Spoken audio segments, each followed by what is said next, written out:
Hey everybody, it's GombletX and welcome back to some more Magic Arena. Today I'll be playing another Kamigawa Neon Dynasty Premier Draft, so without further ado, let's hop back into this sweet format. So you've got a pretty powerful rare here, and it's probably what I'm going to take. Soul Transfer, a 2-for-1 removal spell if you have an artifact and enchantment out. If you don't, it's still just 3 mana to exile a creature planeswalker, just a good deal already. But if you do have an artifact and enchantment out when you cast it, you're exiling a creature planeswalker and returning one from your graveyard to your hand, so getting a crisp, clean 2-for-1 there. Super good card. The Long Reach of Night is also quite good. It can be a 3-for-1. Sometimes this is going to work out pretty poorly for you because your opponent could have token producing cards like the white Goshintai, or they could just have Virus Beetles, little 1/1s out that they don't care much about sacrificing. But when this card pans out well for you, it's pretty disgusting. It's basically a 3-for-1, making your opponent discard 2 cards or sack 2 creatures and then spitting out a big menace card. There's also Rabbit's Battery, which is a pretty great aggressive red card. Really love the reconfigure on that. Containment Construct, pretty much all those in commons, pretty sweet. Containment Construct being a really fun one to try to draft around. You can get the blue draw spells that let you draw and discard a card to really go off with that. So here in pack 2, the strongest card in the pack is pretty easily Behold the Unspeakable, because this card is just absolutely absurd. You get to nullify your opponent's next attacks by giving their creatures -2/-0. Then you're getting to scry 2 and draw 2, or if you only have 1 or fewer cards in your hand, draw 4, and then you get a big kind of game-ending flying trample creature out if you can keep your hand size large. Even if you can't, even if Vision of the Unspeakable ends up being a 1/1 or 2/2, there's just a lot of great stuff stacked into this card. It's always a 3-for-1 at minimum, with a draw 2 and spitting a creature out. So Behold the Unspeakable, super good saga. Happy to take it here. If it wasn't here, it would probably be between, I don't know, some of the decent removal like Master's Rebuke, Voltage Surge, or the Goshintai in green here. Definitely prefer that to the red one or the Web Spinner Cuff, because it just slowly but surely keeps getting bigger and bigger, becomes the largest threat on board pretty easily. So this pack, we've got not particularly good uncommons. These blue ones are certainly pretty weak. Born to Drive's not the worst thing ever. Spit out 2 1/1s or get a big aura, but pretty big fan of Twisted Embrace at the common level here. It's a removal spell plus a +1/+1 aura. Obviously, the only issue with this is if your opponent has instant speed removal and they remove whatever you're trying to enchant, they can counter your removal spell and get a 2-for-1 on you. That is always a really bad time, but it's kind of a rarity in this format. There's not a ton of great instant speed removal. Just something you got to be aware of. If that weren't in the pack, I don't know, Shrine Stewart's okay, Sunblade Samurai's okay. Kind of a weak pack outside of the Twisted Embrace. Ooh, Twin Shot Sniper here, pick 4, one of my favorite uncommons in the set for sure, a 2-for-1. As I've been saying over and over again, I'm loving all these 2-for-1s and 3-for-1s we're managing to pick up. 4 mana for 2/3, deal 2 to a target when it enters the battlefield, or you can channel it if you're in a rough spot. However, we also have the Modern Age, an excellent blue saga, draw 2, discard 2, and get a 2/3 flyer for only 2 mana. Imperial Oath is an excellent card to put at the top end of your curve in any white deck. Getting 6 power and toughness on the board, split amongst 3 creatures. And scrying 3 when you already have 6 mana is pretty huge. Twin Shot Sniper is definitely the strongest card in this pack, a little stronger than Oath or Modern Age, but those are both also really good. I think it's really between Twin Shot Sniper and Modern Age for me here, on if I want to just stick to blue with this Behold the Unspeakable or just grab Twin Shot Sniper because it's so good. And I think we're early enough. I'll just grab this Twin Shot Sniper. Maybe I'll miss out on that Modern Age if we do end up in blue-black, but I'm not necessarily tied to blue here. We only have 1 blue card this early. We're on pick 5 now. It's a little early to completely tie ourselves to a certain color or colors. So this pack is a pretty easy circuit mender for me. I'm a huge fan of artifact creatures in general, and this one is quite good. I just love taking colorless or generic cost cards early in the draft if they're powerful, because they'll fit into any deck no matter what direction we go in, and circuit mender certainly fills that role quite well. Super good with ninjutsu, super good with sacrifice effects. Lets you draw a card when it leaves the battlefield for any reason. not just when it dies. So now we do have Sokens and Smelter if we want to head down red-black. This is a really good card for that color pair. Red-black is focused around a lot of aggressive artifacts, and the ability to sacrifice artifacts to turn them into 3/1 haste creatures is quite powerful. We do already have Twin Shot Sniper towards red that would work great in that deck, and there's not much else going on in this pack. Like Geothermal Kami, Ironhoof Boar, Inkrise Infiltrator, I guess, would be the best card if we want to just take a black card here, because it's the only color we're 100% committed to. But yeah, I think Smelter's better than Puzzle Maker, and that would get us kind of a defined archetype to try to push towards at this point. Shrine Steward is not bad at all, and Unforgiving One has just rarely popped off for me. It's just really hard to have enough modified creatures in a black deck to actually get any value off this, so this is mainly just kind of a 3-mana 2/3 most of the time. So I do like Shrine Steward here. We already have a Twisted Embrace that we can search up when this enters the battlefield, and if we get any shrines, then it'll just get more and more flexible, or any more auras. Like if we happen to draft a Clawing Torment, that card is certainly not unplayable, but I think I like Shrine Steward a bit better here. Ooh, Virus Beetle, pick 8, as well as Mukatai Abasher and Experimental Synthesizer. Really happy to be in red and black here, because these are all cards I'm happy to see this late. I feel like Virus Beetle would be my number 1 here. But Synthesizer is also super sweet, and it makes a lot of sense in the Rakdos decks. Just a really nice draw spell. You don't get a lot of those in red or black. Don't think it's Ambusher yet. I just don't have enough cheap creatures to be ninjutsuing and going fancy with. I like taking like as many Virus Beetles as I can first, and then starting to get the ninjutsu cards to pop those Virus Beetles back to hand, make our opponent discard multiple cards off them. That's where Virus Beetle really goes off. So there's nothing here. Crackling Emergence is unplayable in my opinion, because of the fact that you're turning one of your lands into a creature early game, like you're doing it on turn 3, where you're going to need the mana from that land, and the land doesn't have Vigilance. So if you keep attacking your opponent with the land that you've animated, you're just soaking up all your mana just to do some early game damage. It plays out really poorly in my opinion. I think the best card here is honestly just Season of Renewal, and even that's not good for us, because we're obviously not in green right now, but we will take it there. This pack's easily an Undercity Scrounger. This card synergizes incredibly well with multiple of the things that Rakdos artifact decks can do in the format, one of them being the Sokens and Smelter. We can turn all those treasure tokens we get out of the Scrounger into 3/1 creatures instead of just treasure tokens. That's always a super sweet time. Probably not playing Ambitious Assault or Reckoner Shakedown. I don't even know which is more likely, because I've never wanted to run either of these, so I don't know, I'll just slam one in the sideboard. Kami of Terrible Secrets is not terrible in the right deck with enough enchantments to go with our artifacts here. If we can consistently gain a life, draw a card off of this, then it's a very good card. And we do have 1 enchantment right now. Yeah. So it could happen. I'm not going to play Debt to the Kami. Might play Unforgiving One, I guess, but probably not. See what we have now in pack 2, pick 1. So we've got a green rare. It's a fun rare, but it's not even super good, so not a huge reason to jump out of color here. Tempered in Solitude is fine. I've had this play out pretty poorly for me, especially in these like Rakdos decks, because often I just want to be attacking with more creatures, so it feels like lost value to have to attack with just 1 in order to gain that card draw. I know this card can be really good, I just haven't had good experiences with it, so I probably take it lower than a lot of people. Containment Construct doesn't do much in this color pair. Theoretically, it works well with Twin Shot Sniper. If we channel the Sniper, we can cast it the same turn if we have 6 mana, but we're definitely not in the best strategy for Containment Construct. Runaway Trashbot might not be terrible, but Okiba Reckoner Raid is definitely a great 1-drop, and Voltage Surge is definitely great cheap removal. So Reckoner Raid or Voltage Surge here, I think I'm just going to go with a Reckoner Raid. You really can't go wrong with Okiba Reckoner Raid. The card's just busted. 1 mana to drain your opponent for 2 life and get a 2/2 menace.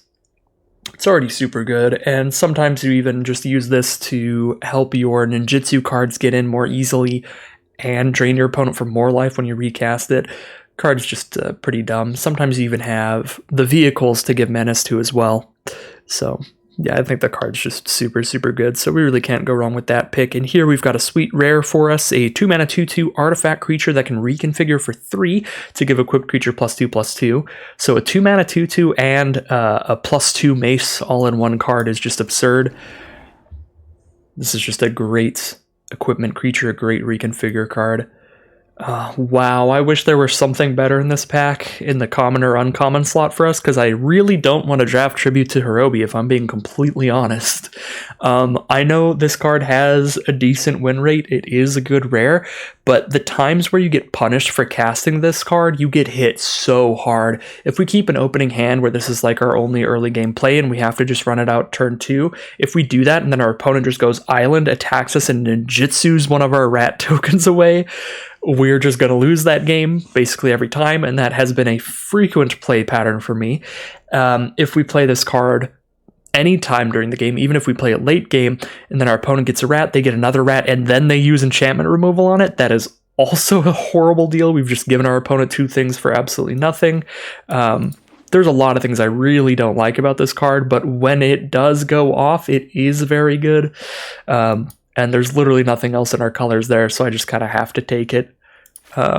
But if I get a really good deck, I might end up cutting this. It feels so horrifically bad when things go wrong with this card, when you're just giving your opponent rats and gaining nothing in return. I'll take a Clawing Torment here, just because nothing else in here is super playable for us. Although I guess we're not that hard into red, and we do still have Behold the Unspeakable, so we could actually push into blue here with Moonsnare Specialist towards blue-black ninjutsu. Yeah, just in case, I'll actually take that here. We do see the Modern Age here, and these red cards aren't very good. Aki Emberkeeper, Upriser Renegade, some mediocre combat tricks. That being said, Mukotai Ambusher is pretty great in black. Lethal Exploit's solid.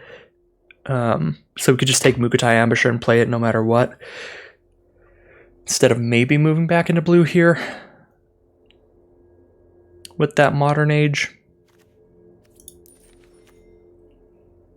Yeah, I feel like I should probably take Mukotai Ambusher.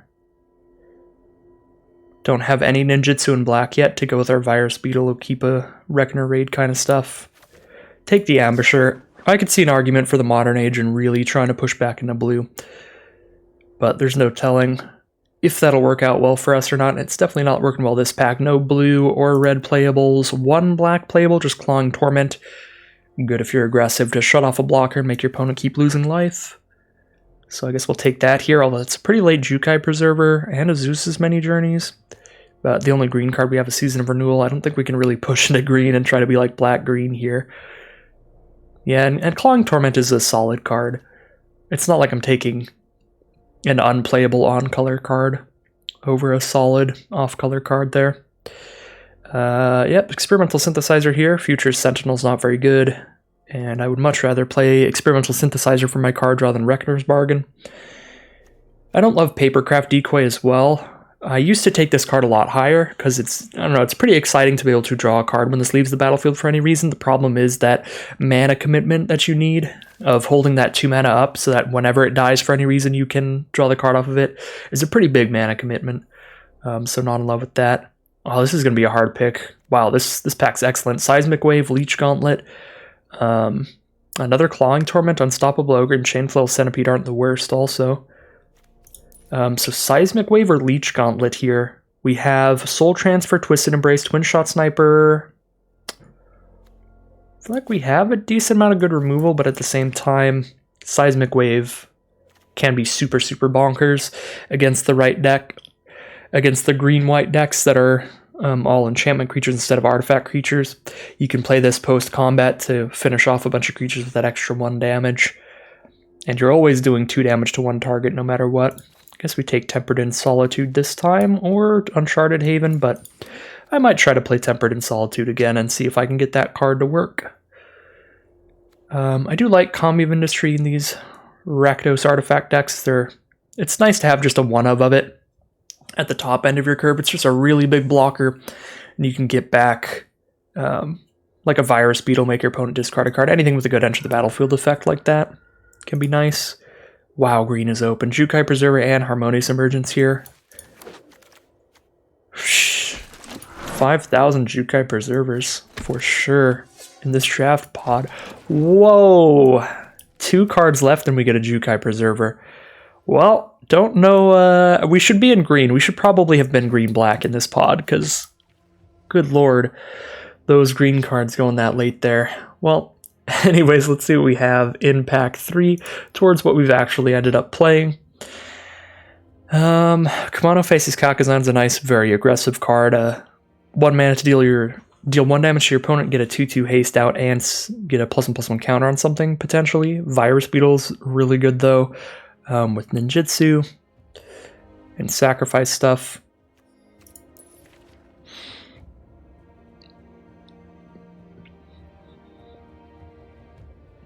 I think I want to just take Kumano Faces Kakazan, though. Card's just so brutal in an aggressive deck on the play. It's a pretty nice pack as well. Nezumi Prowler, Rabbit Battery, and Seismic Wave. All 3 of these are excellent. Honestly don't know what we want the most. We only have 13 creatures right now, some of which I don't even want to play too much, like Upriser Renegade, so I think it's one of the 2 creatures. Rabbit's Battery or Nezumi Prowler. I think I'd prefer Nezumi Prowler, just another cheap ninjutsu card, over the Rabbit's Battery.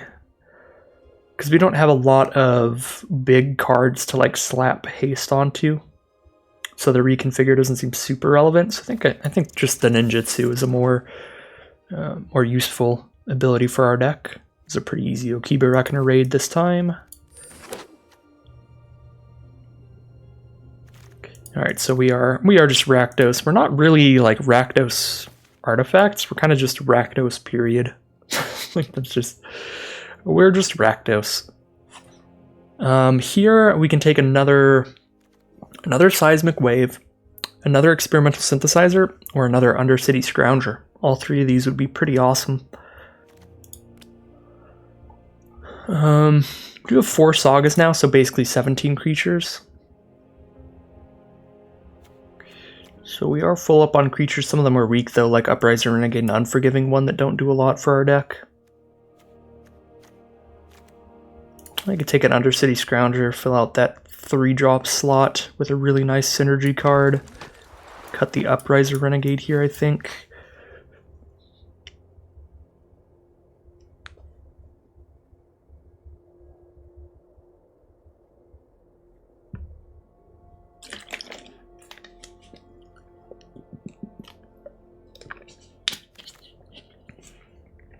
Alright. Another Okiba Reckoner raid. I'll just take as many as I can. Very aggressive deck now. We have 3 Okiba Reckoner raid and 1 Kumano Faces Kakazan. Those are going to be absolutely excellent. So we take Roadside Reliquary so that we have a land that'll cycle late game for at least 1 card in our deck, sometimes 2. Or we could take Ironhoof Boar, which works as a combat trick early game, or just a finisher late game. So it's a nice flexible card. Both of these would be pretty excellent for our deck. I think they'd be better than the Unstoppable Ogre. I think I'm going to take the Ironhoof Boar. Just a pretty big fan of that card. Now I can get rid of Unforgiving One here, I suppose. Another Kami of Terrible Secrets. A Peerless Samurai, I guess. I feel like either one I take, I'm just going to slap it in the sideboard, most likely. I think I do want 1 Kami, but I don't think I want 2. Just grab a Peerless Samurai, I don't think I'm running it.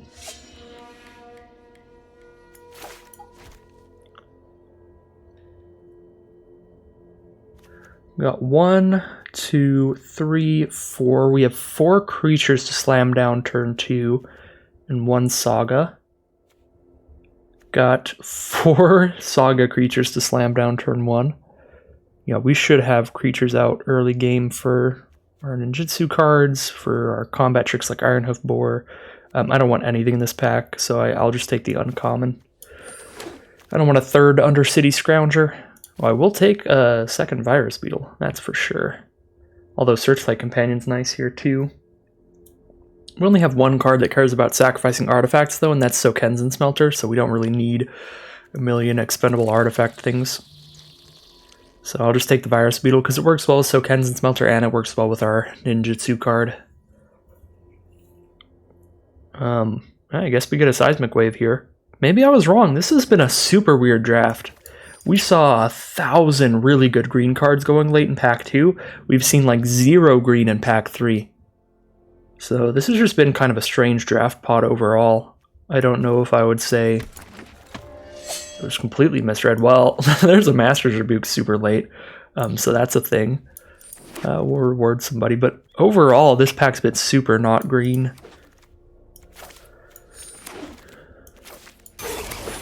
Super weird draft. Super weird draft, but at least in Pack 1 and Pack 3, our Rakdos stuff was more than open enough to carry us for that whole draft. So let's see what we're doing here. I was doing a really good job keeping the deck down to the 40 cards during the draft, but then I forgot at the very end, so now we have to cut cards. Didn't want to have to do too much deck building at the end. Now we'll have to do a little bit. We only have the one aura, it's Twisted Embrace, so if we draw Twisted Embrace before we draw Shrine Steward, our Shrine Steward will be very bad, so I think I'm going to cut that. Because like, there's a 50-50 shot of Shrine Steward being a pretty solid card, where we cast it and pull out the Twisted Embrace, or just being really bad. 5 mana for a 3-2 that doesn't grab anything from your deck is horrible. So if we lose the coin flip and draw Twisted Embrace pre-Shrine Steward, I will be very unhappy. So I think we want to cut that there. If we had literally just like 2 auras, or 1 aura and 1 shrine or something like that, then I'd probably still run it. But I don't think it's worth running very medium auras like Gift of Wrath for. Just if we had 2 copies of Twisted Embrace, or 1 Twisted Embrace and one of the red Goshintai or something like that. Oh, we do have Clawing Torment. That's true, we have a Clawing Torment, but this is really not the power level of aura you want to be picking up off of Shrine Steward, ideally. Shrine Steward's so good because you get to play a 3-2, which is, you know, about like 3 mana's worth of stats, and you get to draw, you know, a powerful 4 or 5 mana aura or shrine. When you slap on just a Clawing Torment onto it, it's not that big. So yeah, I think I'm still cutting that Shrine Steward there. And I might even cut the Clawing Torment. So I do need to cut 2 more cards. I want to cut Tribute to Hirobi, if I'm being completely honest. Just denying what the right thing to do here is. Statistically, based on just how good the card is, how often it wins games, anything like that. And just being like what my personal experience with the card is, I don't want to play this. I don't want to play it at all. I despise it.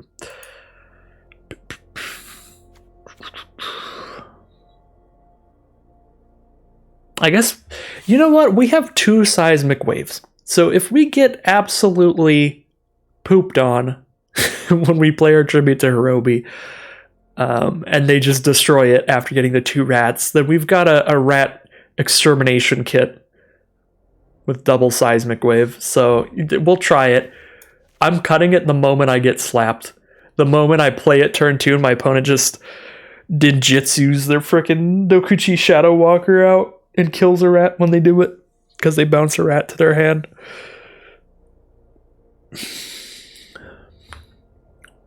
But for now, we'll use our rat extermination toolkit there. We have a lot of creatures. We have 13 creatures and 5 sagas, which is basically 18 creatures. We have a ton of cheap ones too that want to be getting in alongside others. I don't think we can Tempered in Solitude too hard here. Really don't think it's going to pop off too often. And we have at least Experimental Synthesizer to draw a couple cards without Tempered in Solitude. I think I will be cutting that. Even Soul Transfer can be a 2-for-1. It can get rid of something and draw us a card. Circuit Mender can draw us a card. Colony of Terrible Secrets could draw us a card. We actually do have quite a bit of auras now that we have all those sagas. Or quite a bit of enchantments. We have 7 enchantments. Tons of artifacts, so we could draw pretty consistently off the Kami. So do we want to cut a land, or Clawing Torment here is probably the final question with this deck list.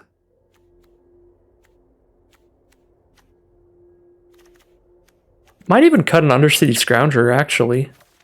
Because, I mean, let's consider, what does this really do for us? Synergizes super well with Sokenzen Smelter.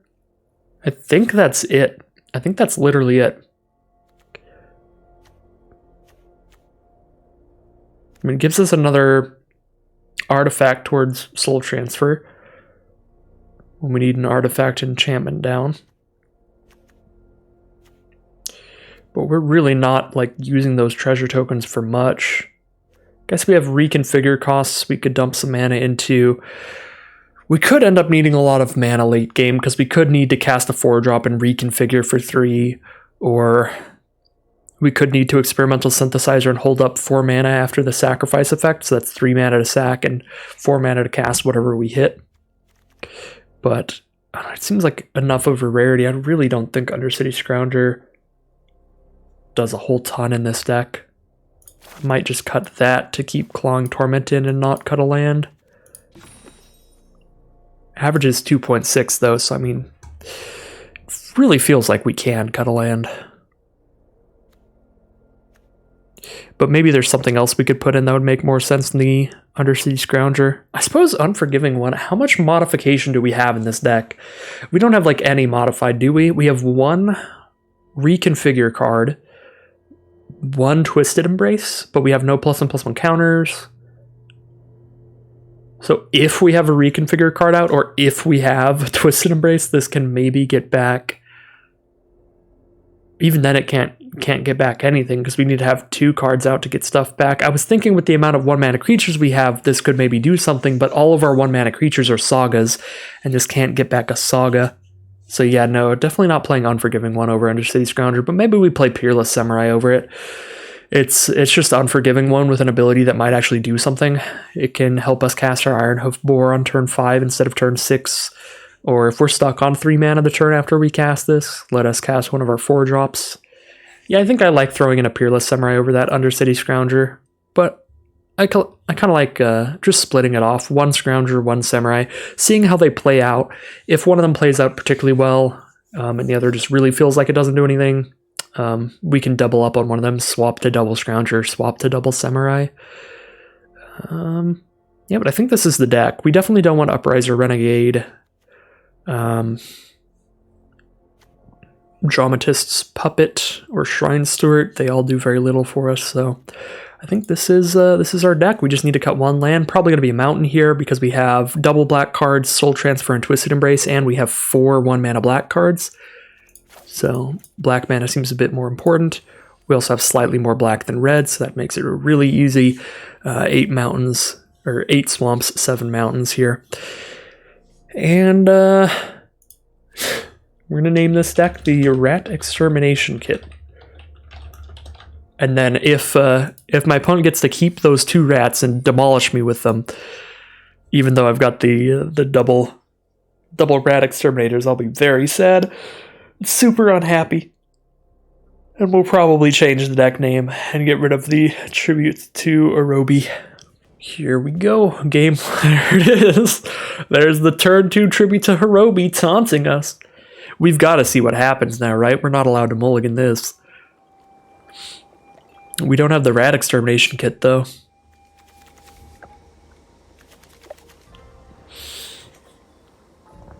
This feels a bit like a mulligan. A turn 2 tribute to Orobi is so... It's such a coin flip. Like, tribute to Orobi, I feel like it gets better later when you know you've got, like, your Undercity Scrounger out already and stuff. But turn 2, it is such a coin flip. Where it's like, I mean, if this pops off, it's gonna be sick. Alright, whatever. Our opponent took a mulligan and they're going first, so we're on the draw here. We don't need a red source till turn 6 unless we draw more red cards. Just go for it. At least Clawing Torment's popping off here. That's a start. And our opponent's on green. That means the most likely way for Tribute to Orobi to go bad here is going to be they blow it up. Alright, yeah, green-white. They probably don't ninjutsu us then. Let's see if our Tribute gets to pop off. Please don't ninjutsu this rat away. Okay, cool. And then we get to play Scrounger turn 3, so we have a blocker for one of the rats. Although if they do have the one green ninjutsu card, that'll be disastrous for us. That's the Ninja Turtle, the Kappa Tech Wrecker. They get to ninjutsu for only 2 mana, and then when it deals damage to somebody, blow up an artifact or enchantment. And of course, as literally always happens, Tribute to Roby has been blown up before I get the creature out of it, so our opponent gets 2 1/1 rats off of our card. But it isn't the end of the world here, as I said before, because we do at least have a 1/4 out now, so it's not like the 1/1s are doing much on their board. Plus, they're not in the ninjutsu colors. So, it worked out okay. Do I want to just Virus Beetle them because they have 2 cards in hand here? Because what if they just go like land 5-drop? I don't know, I think I kind of want to just Virus Beetle them. I definitely don't want a Kami of Terrible Secrets. Twin Shot Sniper would be fine. But I can also just hold it back in case something weird happens. Unfortunately, one of their cards was a tapped land, so didn't have anything super important there. Intercessor's Arrest. Get rid of our Scrounger. Alright, well, now we're going to have to blow up Jukai Trainee with a Twin Shot Sniper then, I guess. I think I'm just going to hold Virus Beetle on board here, rather than trade off with a rat, because once we get a 2/3 Twin Shot Sniper down, we can block everything they've got, and this way, if we draw any way to put Virus Beetle back in hand, one of our 2 ninjutsu cards, we can get some more value off of it at that point. Alright, so our opponent's just drawing off the top, and we have 2 more cards still to cast. Feels pretty good. We have a Virus Beetle to trade into the Fang if they attack with that. We do have the mana to play Ironhoof Boar, but it can't attack into the 1/1 Death Toucher of theirs well. I think we still cast it here, so we probably want to attack with Twin Shot Sniper first, see if we can trade into the Death Toucher. Be a pretty big fan if we can. Cool. So I think if that's the case, I think we still want to just cast Ironhoof Boar and then just attack with the next turn. Rather than cast Kami and attack with Ironhoof Boar next turn, I'm really greedy with Kami of Terrible Secrets, and I'm just waiting to draw a Saga here. Ooh, Virus Beetle's a sick draw. Get rid of whatever they're holding in hand here. Alright, removal for Ironhoof Boar it is.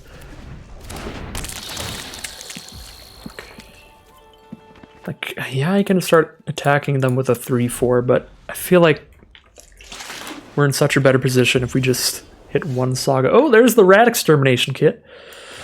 So we'll utilize it.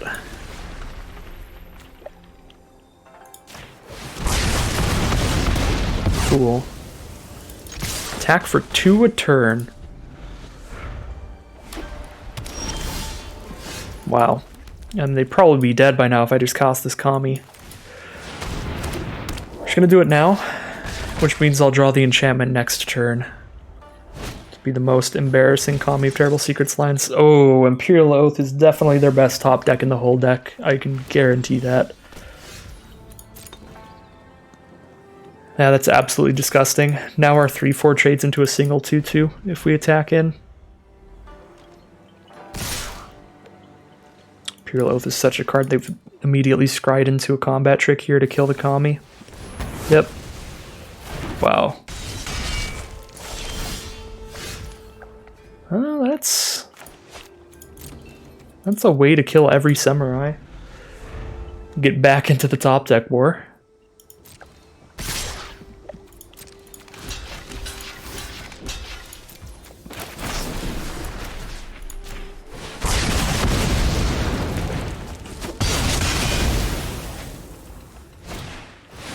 Ooh, Shrine Steward off the top 2, another 2-for-1 drawn from our opponent. If they have a good shrine, we're going to start dying very quickly. Careful Cultivation it is. Circuit Mender's not bad here.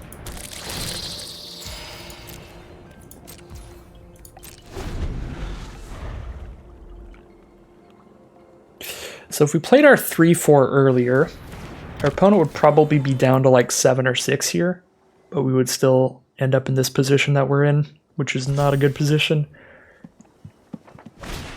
But certainly With how our draws panned out, playing the 3-4 earlier would have been better, because obviously we were not going to draw an enchantment for 5 years at this rate. Azumi Prowler. 3-1 just does nothing for us on this board. We really need to hit like synthesizers.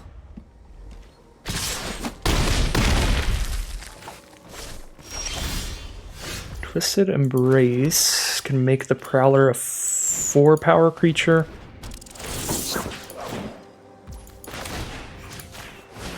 Big enough to trade into Preserver.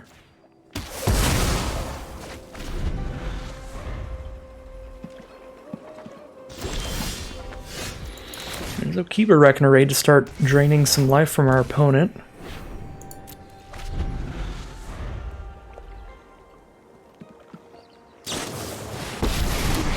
Alright. Wandering Emperor seals the deal then. They can make Jukai Preserver a 5/5 first strike. We have to chump. No creatures next turn.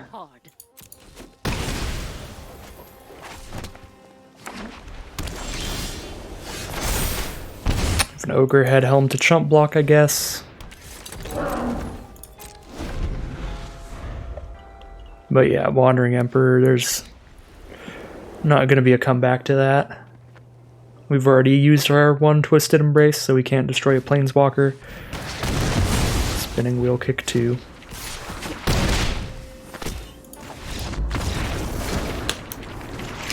Here we are now in round 2.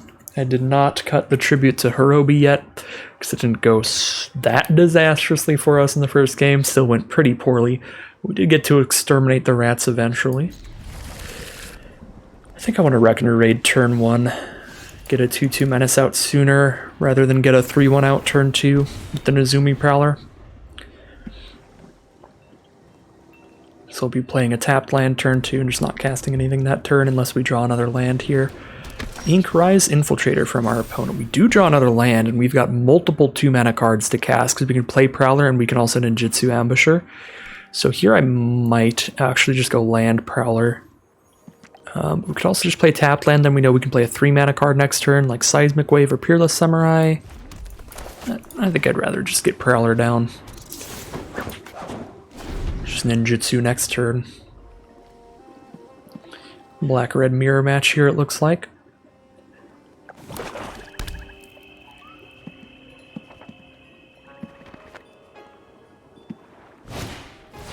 Crackling Emergence. Alright, pretty fine with that. Soak up their mana for now. Got our 3 mana, we can do a Seismic Wave. I guess they can just trade Crackling Emergence into our 3/1 here, and then they just keep the swamp and not have to soak up their mana. See if that's what they want to do here. Looks to be the case. I like Peerless Samurai. Our whole board has Menace now. Which is pretty good.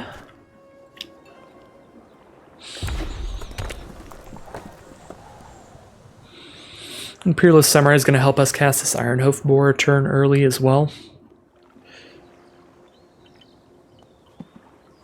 Although I suppose we'll have to cast it post-combat, so we won't be getting the haste benefit off of it, but it'll still be nice.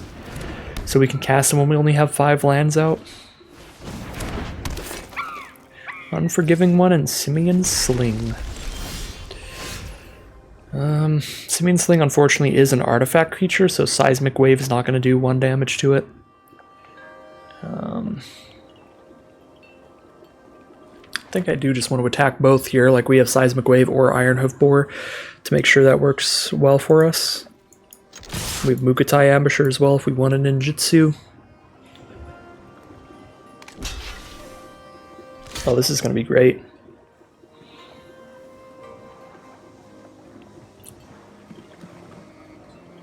I guess we will lose our Peerless Samurai still.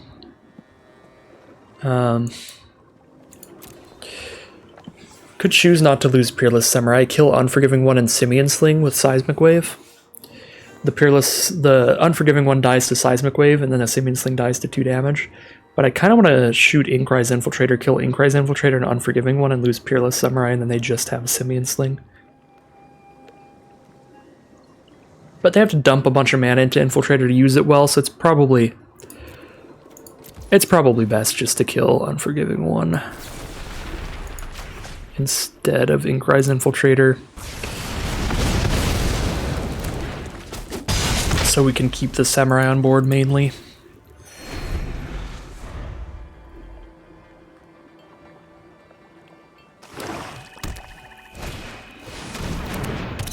Alright, Nezumi Blade Blesser, no artifact or enchantment down for them, so just a 3-2. There's the enchantment, now it's a 3-2 Menace.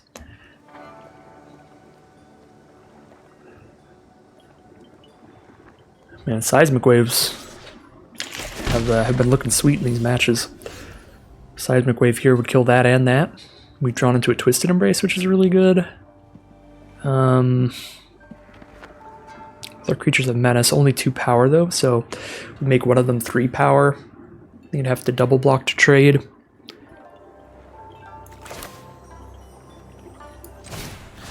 I think we do it to Peerless Samurai. Makes it more likely they might take the trade. If they do take the trade, they have nothing left and we still have 3 cards in hand. So I think we want them to take the trade. So this makes the trade look more appealing than just a 3-3 Menace. It's a 3-4 Menace with an ability. So please trade. Plus this makes it easier to get Peerless Samurai attacks in the future if they don't take the trade.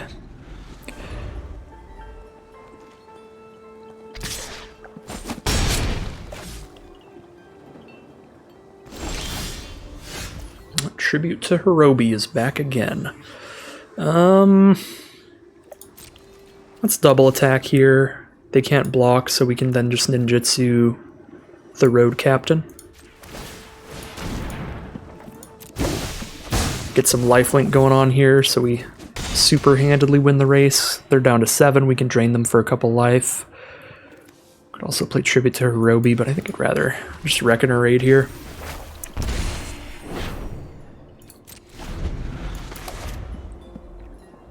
They're down to 6, Reckoner Raid puts them down to 5. We have Ironhoof Boar's channel ability to get lethal out of nowhere with these Menace creatures. I guess we only have 1 Menace creature now, but Trample makes it so we can find that lethal on anybody.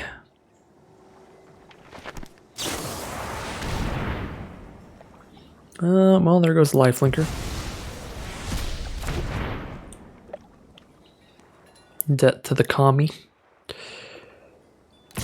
Opponent sends in Blade Blesser. We're down to 18. They are down to 6. Only 1 blocker up against our Menace creature. If they have no responses here, Ironhoof Boar channeling on the Samurai's immediate lethal.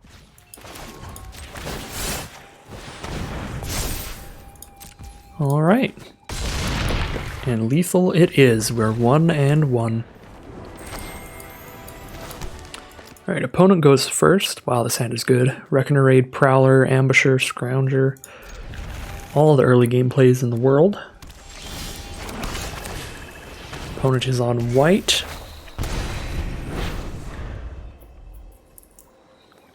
We're playing against white-green here, so likely another white-green enchantment stack. Turn 2 now, we've drawn into a twin-shot sniper we've got available. I think I'm just dropping Nezumi Prowler as a 2-mana 3-1 and passing the turn.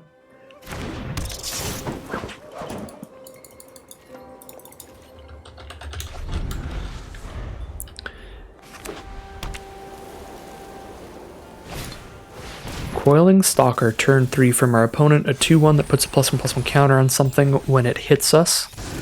Unlikely to hit us though, because now we have a 3-1 and a 2-2 Menace, plus that Twin Shot Sniper to cast on turn 4. For now, I think I'll play Swamp as land per turn, so if they don't block, we can Ninjutsu Ambusher down. If they do block, we accept the trade and either drop Undercity Scrounger or another Okiba Reckoner Raid. I think I would rather play Reckoner Raid, it's just the more aggressive card, even if it uses less of our mana. The nice part of this is we get to hold up Twin Shot Sniper to channel if something really weird goes on. So it's not like we're doing absolutely nothing with the extra mana.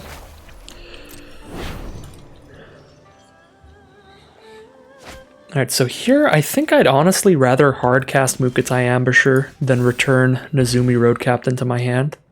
Because I'm definitely not casting Twin Shot Sniper this turn, so it's really, do I Ninjutsu Ambusher, do I cast Ambusher, or do I cast Scrounger? And I think the answer is I just cast Ambusher, because I want to have as many creatures on this board as possible, so I don't want to have to recast a Saga and wait 3 turns for it to be a creature again.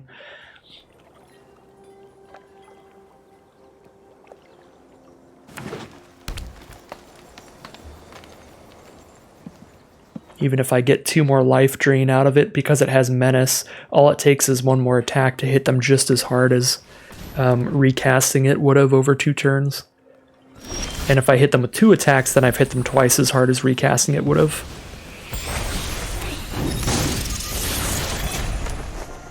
Alright, so we cast our Undersea Scrounger here, holding up Twin Shot Sniper. The channel effect at least. Twin Shot Sniper looking really awkward in this matchup because they're about to get Boseiju reaches Skyward, which is just going to be a gigantic reach creature that we can't kill with that. Luckily our Menace creatures are still going to put in a lot of work though, so Twin Shot Sniper could clear the path by getting rid of a smaller creature they could help double block with the branch with. Unfortunately that's a 3 toughness Goshintai of Shared Purpose. It spits out a 1/1 each end step of theirs. We can't kill that with that 3 toughness, so that's an issue. And we're just hitting lands here. Things are looking really poor for us now. I think we attack with both road captains. They can only block one of them. They have to block with the branch and a 1/1, or the branch and Goshintai, and if they block with branch Goshintai, we get to kill both. Or both, we get to kill the Goshintai. And this is even better for us. We get to kill their spirit and their Goshintai of Shared Purpose. Yeah, this is absolutely excellent. I was expecting a block with Branch of Boseiju and the Goshintai, and then they wouldn't lose a creature until we Twin Shot Snipered, but this way they lose their 1/1 and their Goshintai, unless they have Tamio's Safekeeping. Yep, that's pretty disgusting. Gain a couple life. Counter our removal spell. And Imperial Oath here. 3 2/2s and a Scry 3. Really big comeback from our opponent. I don't think we have anything in our deck that can break through all this now. Especially with the Scry 3 to set up the future draws, and all 3 are cards they keep on top. Our chance of victory here just plummeted dramatically. Synthesizer does help a lot. Let's see what we hit here. So Kenzen Smelter, another great pickup. Smelt that Ambusher. It's dead anyway.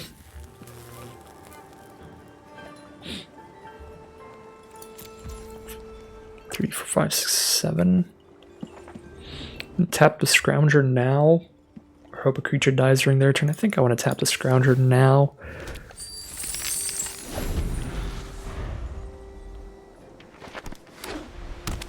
I missed 1 tap of the Scrounger earlier this game. Ninja's Kunai, that's pretty bad for us. That gets rid of Smelter. We get no more 3/1s. Sending in the 8/8, 2, 2, 4, 5, 6, 7, 8, 9. We can block with 9 power, but then they can just Ninja's Kunai to kill one of our creatures and wipe our whole board. So we take it.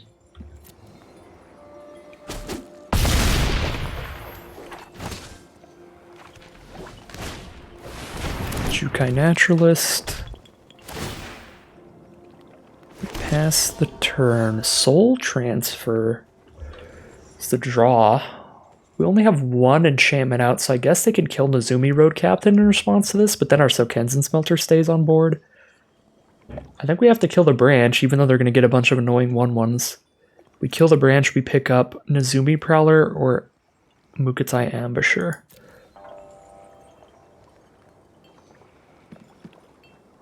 I don't know which one of those is better. We definitely have to cast Soul Transfer here. Probably the Lifelinker, right? Over the temporary Death Touch Lifelink. We could give our Menace creature Death Touch lifelink, but then they double block with 2/1/1s. Yeah, it's gotta be Mukotai Ambusher.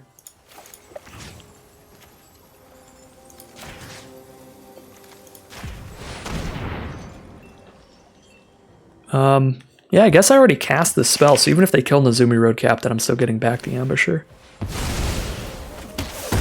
Because I already cast it, it's already on the stack. Can't stop the return now.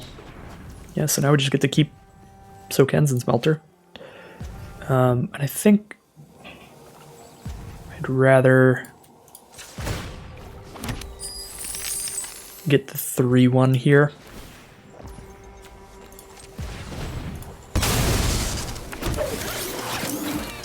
Then play the Ambusher. Got 4 blockers, so we block every 2-power creature and take like 3 damage. Yeah, we're super fine. Imperial Subduer's kind of scary, but I mean, they tap one of our 3/1s and we block with the other one. So it's like it's still, we're gonna just trade our 3/1s into the 2/2. Oh, they can tap our 2/3 so they can keep attacking him with these. But yeah, we can easily just send these 3/1s in there for trades there. See what we get off Synthesizer, because that's going to pop out a creature. I shouldn't have played the land yet, because I could just hit a land off of that. But Seismic Wave is a card. Kill Goshintai and all their 1/1s. That is so big. I cannot believe I'm still in this game, and I feel like I'm really in this game now, because good lord. How things have, how the turntables, I mean really here. What? Top deck a second Goshintai of Shared Purpose? Never mind. We're back to never getting in.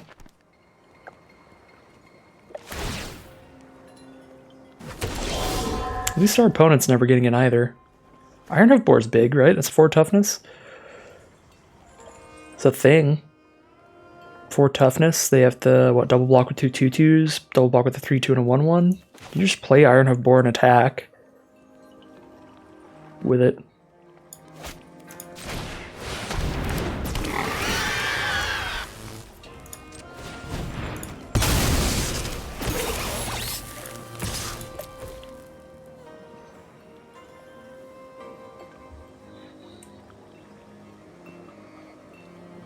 Undercity Scrounger, Soken's Smelter certainly popping off here. It's nice that we kept that 1 copy of Scrounger in, because it's paying off a lot this game. Double block with 2 2/2s, take 1 here it looks like. We'll get our treasure token while we know we can, because the creature has died this turn.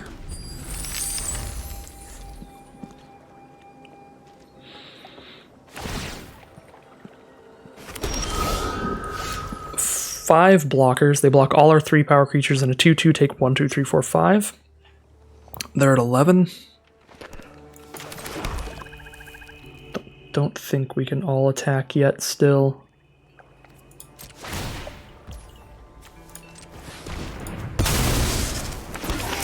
Although, if creatures have 3 toughness max, we can probably all attack with the 3/1s. Everybody but Smelter, maybe even? Everybody but Smelter, Scrounger here?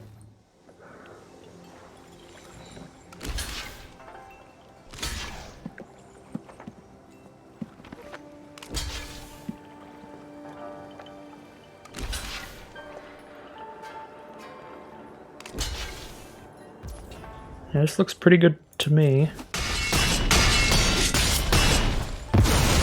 Down to just their Goshintai, and a creature's died this turn, so we get a treasure, which means we get a 3/1 next turn.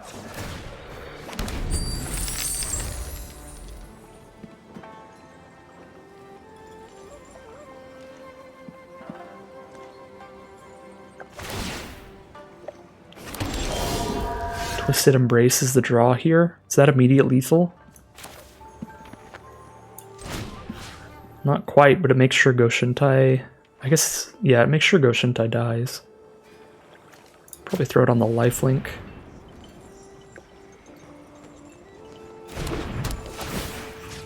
Another hexproof card here. They've got some kind of instant. Nope, no Tameo safekeeping here.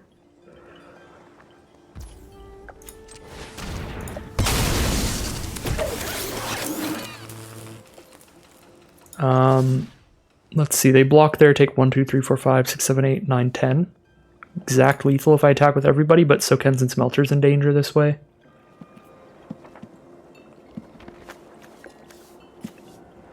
And they have an instant.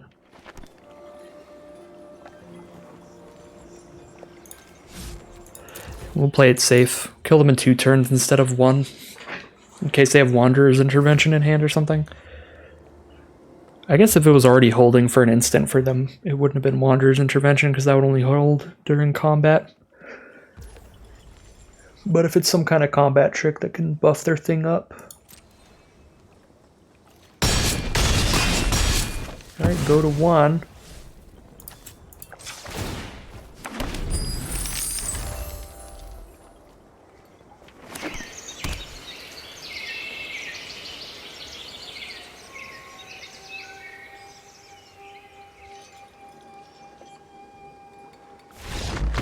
Alright, no idea what they had in hand there. But that'll be 2 and 1 now, and I really thought we were out of that one. Wow, that was a really back and forth game. They had that huge comeback with the giant reach creature and a Goshintai and an Imperial Oath. Like super, super cluttered up board state. But we just hit straight gas with our synergy between the treasure token producer and the Sokens and Smelter to sack those tokens and just keep putting more creatures out. Really good draws for us that game. Here we are in game 3 now. Got a nice turn 1 Okiba Regenerate, a Seismic Wave for some early interaction. And if we hit a single artifact, we can draw a card off this Kami of Terrible Secrets. That'll be very nice.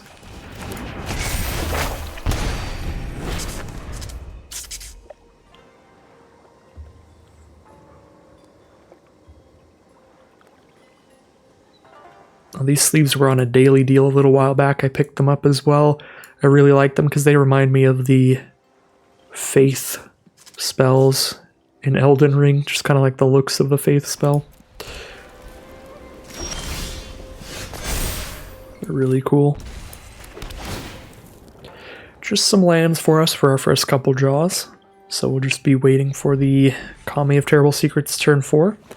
Our opponent hasn't really started with anything either.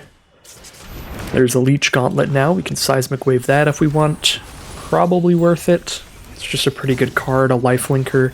I can also reconfigure onto other stuff.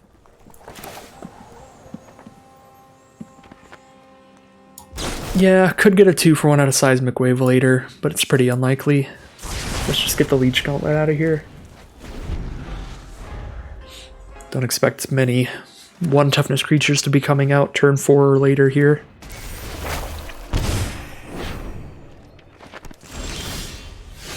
There's an Undercity Scrounger for us. We're going to go the greed route, play our Undercity Scrounger before our Kami of Terrible Secrets. Play our smaller creatures so we can draw a card off of our other one. High Speed Hoverbike's going to tap down Nezumi Road Captain, so no attacks this turn. It's also very good with their Okiba Regenerate, because the Nezumi Road Captain that they get is going to give their High Speed Hoverbike Menace. So that'll be a 2/2 Flying Menace for Crew 1, which will be a very good deal. So now we probably find out if our opponent's going to instant speed removal us by just casting Kami. I would hope not. Yep, they're going to lethal exploit the Nezumi Road Captain, counter our card draw here. Now, do we want to get in for damage or make a treasure token? I think I'd rather just make a treasure token than get in for 1 single point of damage.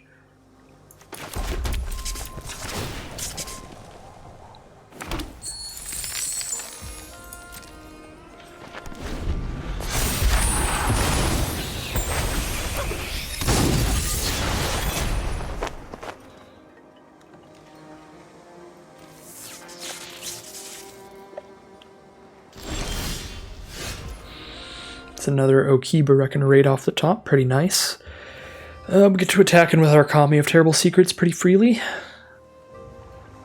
Worst they can do is 1-for-1 trade some kind of trick for it. Be pretty fine with that.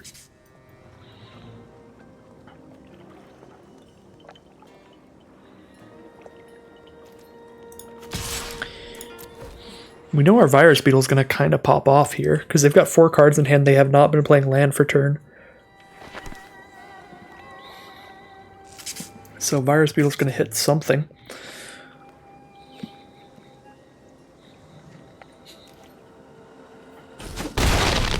Alright, just take 3 from Call Me of Terrible Secrets. Drop the Reckoner Raid. Drop the Virus Beetle. I'm just going to hold this land in hand. We've got plenty mana, especially with a treasure token producer. Because our opponent's on black, they could have the Long Reach of Night or Virus Beetles of their own, and I don't want to get caught with my pants down against those.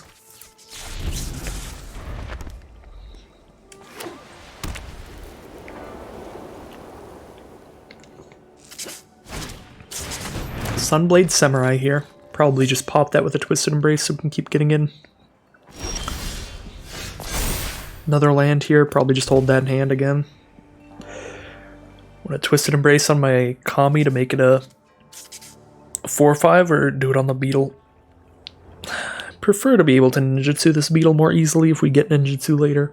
I'm not going to want to ninjutsu and lose some power toughness on board, so I'll just make a really big Kami, I think. I don't really want to make Scrounger bigger, because I kind of like to keep making treasures in case I draw Smelter, but it might be better to make Scrounger a 2/5, so I can attack with a 3/4 and a 2/5 each turn.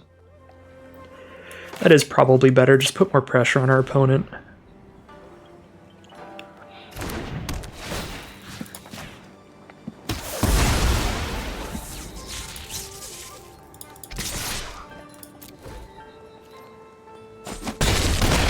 They are down to 10.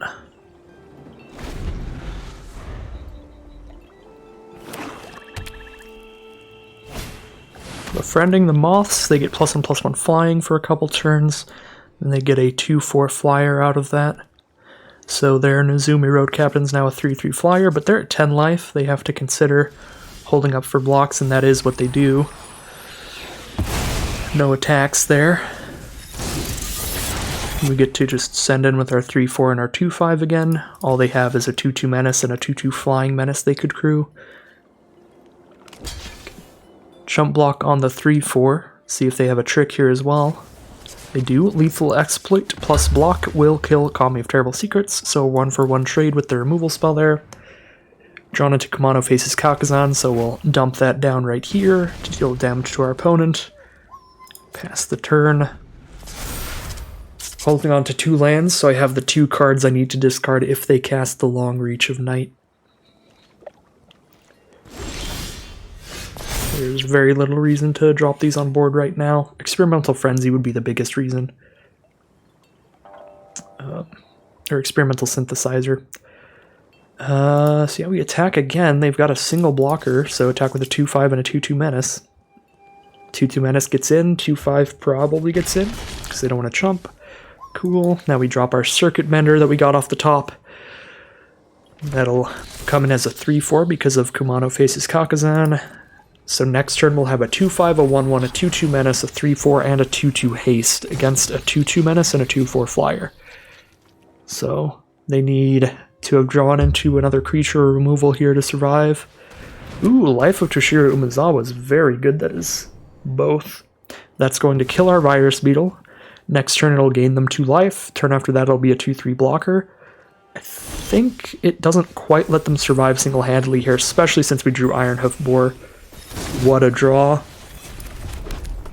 I think it's probably more likely lethal if we hard cast it than if we channel it, but either way it's pretty likely to be lethal. And there's the concession from our opponent. 2 blockers against 4 creatures. They're at 3 life. Every creature has at least 2 power, so we hit them. Hit them to -1 if they have nothing in hand. And then we also cast that Ironhoof Boar, where even if they had like a removal spell in hand, we still had lethal now. So that is 3 and 1 as we head into round 5. Round 5 now. Pretty great opener. We are on the draw. We have a turn 2 Virus Beetle, a turn 3 Undercity Scrounger, Seismic Wave at the ready, and a late game Kami of Industry. Now we even have a Nezumi Prowler to potentially ninjutsu our Virus Beetle back to hand. Probably unlikely though, our opponent started with Dismal Backwater. Would not be surprised for them to have a pretty low curve with their blue-black ninjutsu deck. And that is how things look to be here. They've gone for a turn 2 Arm Guard Familiar. We'll go for our turn 2 Virus Beetle. If they attack him with this Familiar because of the colors they're in, I'll just trade with the Virus Beetle rather than let them get a ninjutsu off. Although there's the Network Disruptor, which guarantees their ninjutsu this turn. Very good card. Although, just Network Disruptor into Inkrise Infiltrator, so we're just taking 2 naturally. Pretty fair. So, all their creatures, all their 1 toughness creatures are artifacts to shut off our Seismic Wave, which is pretty annoying. So Seismic Wave is just a 1-for-1 removal spell on whatever we need. I guess if I send in with Virus Beetle and use Seismic Wave, I can have Virus Beetle trade up into Inkrise Infiltrator and kill Network Disruptor. It seems pretty bad. Arm Guard Familiar has Ward. If Arm Guard Familiar didn't have Ward, I might go for that play, kill Arm Guard Familiar and Inkrise Infiltrator, but it has Ward, so I can't do that. So I think we're just casting an Undercity Scrounger or holding up Seismic Wave, but I think it's just going to be Scrounger for me. Holds off their Arm Guard Familiar, but we are taking a couple damage in the sky. They're going to move Arm Guard Familiar onto the Inkrise Infiltrator here, maybe. They have the 4 mana to reconfigure it now, make the Infiltrator a 3/3 flyer with a bunch of ward. They'll put it on the Network Disruptor, so that one's a 3/2 flyer with a bunch of ward. So we are racing now, which means I do get to pop off with my ninjutsu here, which is probably the play.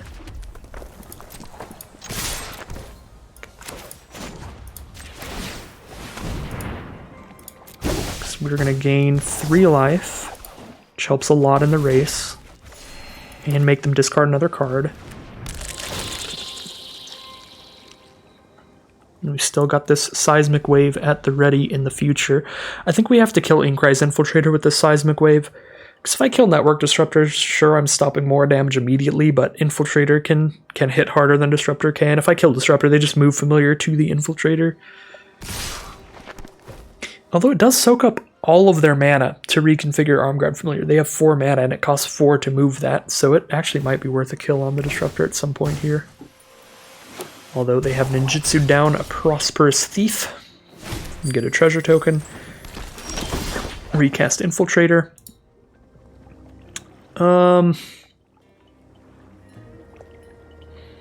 Seismic Wave could be pretty good here. We attack with Prowler Scrounger. And just hold up Virus Beetle to block Prosperous Thief if things go weird.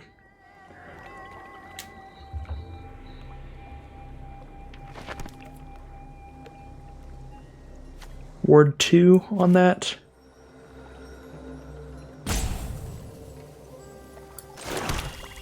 Yeah, I think we want to go Prowler Scrounger in here. Hit for 4. Or if they block, things go really well for us.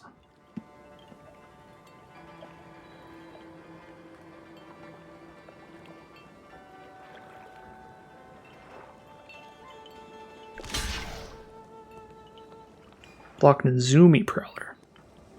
Things still go solid for us. So now we could potentially kill the whole field next turn. We put Virus Beetle on Prosperous Thief and then we Seismic Wave the Network Disruptor. Then Network Disruptor takes 3, Prosperous Thief takes 1 from Seismic Wave and 1 from Virus Beetle. This is why I attacked like that. Now we have the good Seismic Wave play on our blocks, or we had the great one on their blocks if they wanted to block Scrounger with the Infiltrator. We could kill Prosperous Thief and Infiltrator without losing our creature there.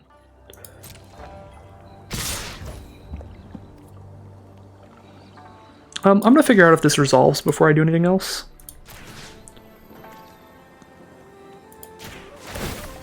Because if this doesn't resolve, I'm not blocking with Virus Beetle. Alright, it resolves, so we'll block. Cool, so they're down to just Arm Guard Familiar, I'm down to just Undercity Scrounger. But I have Kami of Industry, so if they play 1 card here, we can Kami of Industry, Virus Beetle, make them discard their other card. A Twin Shot Sniper is a sick draw. Would I rather Twin Shot Sniper than Kami of Industry here?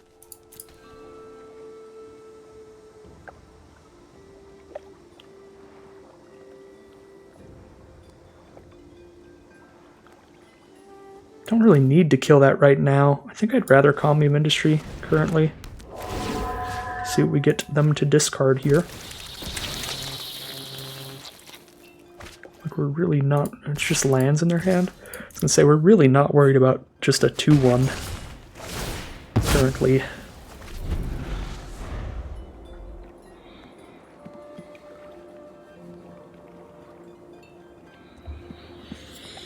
The thing that we're really worried about is when it can reconfigure, and it can't reconfigure until they cast another creature. So it's not like they're going to have the mana to play another flyer and reconfigure onto it immediately, unless it's a 1-mana flyer. Invoke the Winds to steal our 3/6. That's annoying, but our 1/4 can block it all day. So nowhere near as game-ending as that could have been. I should not have done that. They're definitely playing Virus Beetles in their deck in blue-black. Should not have played the land. Alright, top deck war time.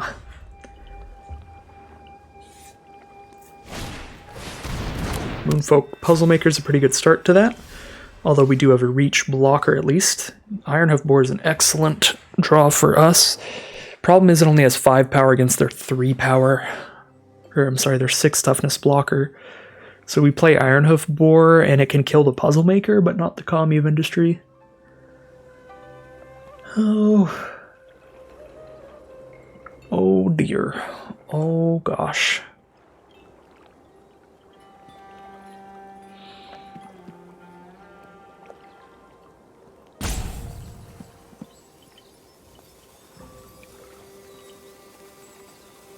Maybe we just hardcast an Ambusher. But the idea of maybe getting a twin-shot sniper in the future is pretty spicy. Kind of wish I had a treasure token right now. Maybe I should have made one earlier. Because now, if I attack with both twin-shot and Ironhoof Boar, like maybe they let twin-shot through. But I don't have the mana to ninjutsu anyway, so I think I'm just passing right now. This might convince them not to send the Puzzlemaker in, although I guess we have a reach creature anyway, what am I on about? Modern Age, they'll draw and discard.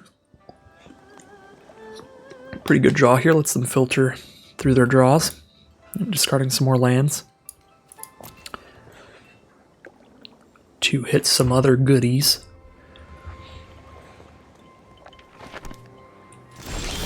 They pass the turn, there's Tribute to Hirobi. Alright. Send in the Ironhoof Boar and the Twin-Shot Sniper here. It's not even that good if we return Twin-Shot Sniper to hand. At this point, because they don't have anything with 2 or less toughness anyway. So we would just attack with Ironhoof Boar and Twin-Shot Sniper and just really cross our fingers, hope they don't block Twin-Shot Sniper, hope they double block Ironhoof Boar. Because then they might just take 5, go to 9, and just kill our Twin-Shot Sniper for free. That feels so bad. I'm just going to play Tribute to Hirobi. I don't even know if I'm pretty sure I still just don't hardcast the Mukotai Ambusher, because I'd rather have it as a ninjutsu option.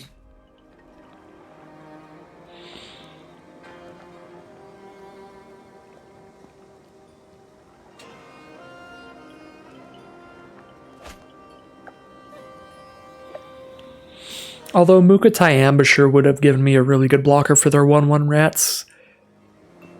Because then we get to gain 3 life every time they attack in with one. Because I kind of want them to die, because they don't want to give them back to us to work with our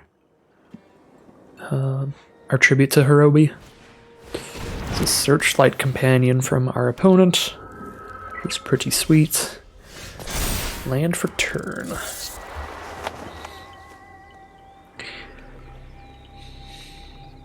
Well, they didn't attack that turn, so they might just not attack this turn too. But we're never really getting ninjutsu, and let's just get Ambusher down to make our board wider.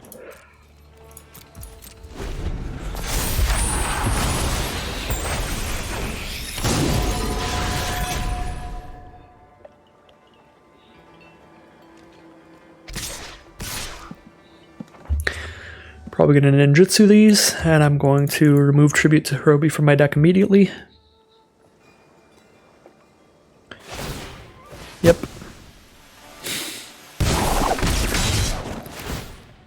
sucks every time. Because they get to kill a rat plus get a ninjutsu trigger whenever that happens.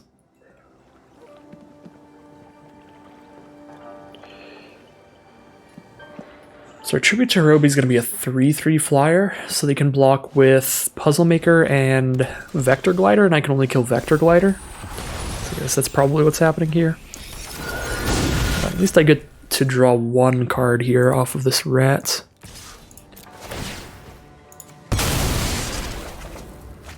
Not a good card though. We've got 3 lands in hand here. We have drawn 3 for 3.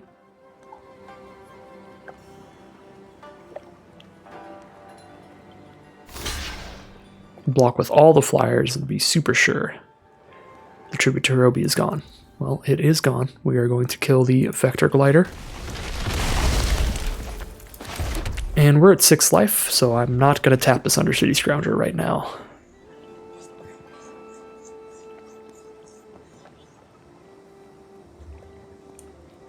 Just rather have more blockers.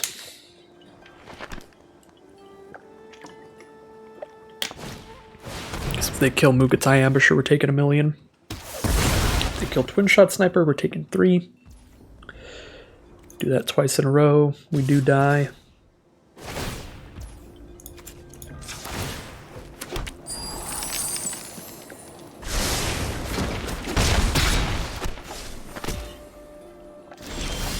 Well, we lost this top deck war pretty handedly. Opponent had a lot of great card draw, card filtering type stuff. The Modern Age was super helpful for them there. We unfortunately didn't have much of that. Our best bet was Tribute to Hirobi drawing into good stuff, but just had a pretty bad clump at the end. No real plays at the end.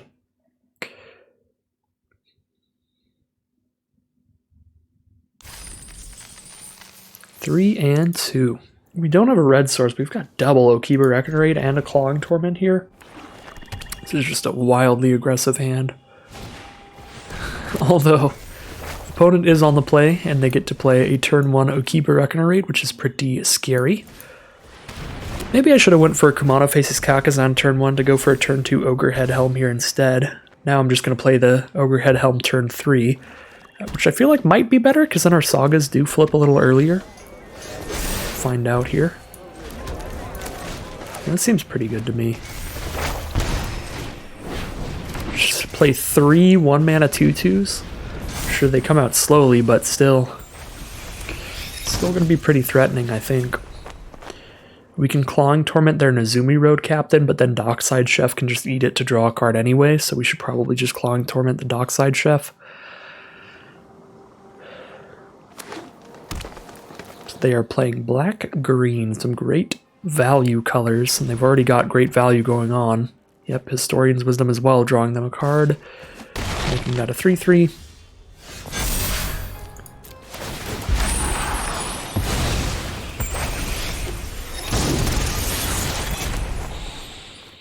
So, what do we want to do here? We're definitely playing Ogre Head Helm.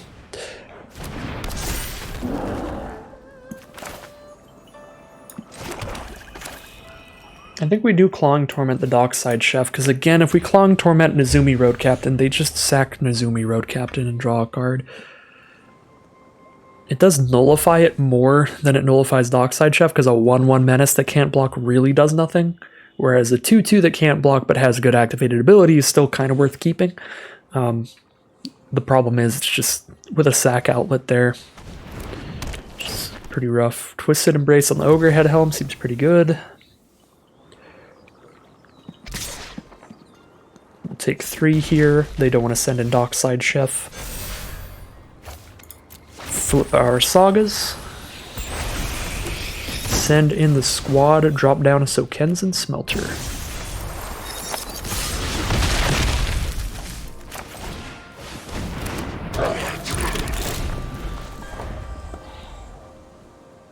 They're down to 11, we're at 16. We have 4 2/2s, they have a 2/2 and a 3/3 Menace.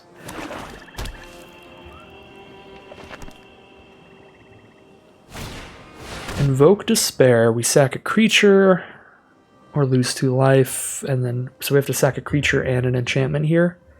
That's really rough. That's a 3 for 1. That's disgusting. We sack 2 of our creatures and they draw a card. Oh. So Etching of Kumano and a Road Captain.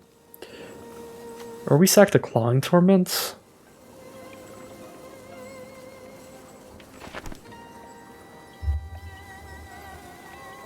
I don't think we sacked the Clawing Torment. I should have sacked Smelter. I should have sacked Smelter and Kumano and just went for Menace Racing here.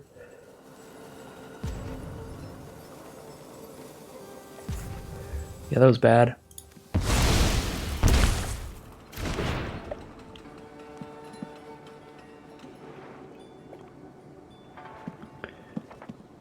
Disastrous card for us either way, but I think we would have much better bet the other way. Although, because we didn't sack the Smelter, we do get to use the Circuit Mender very well.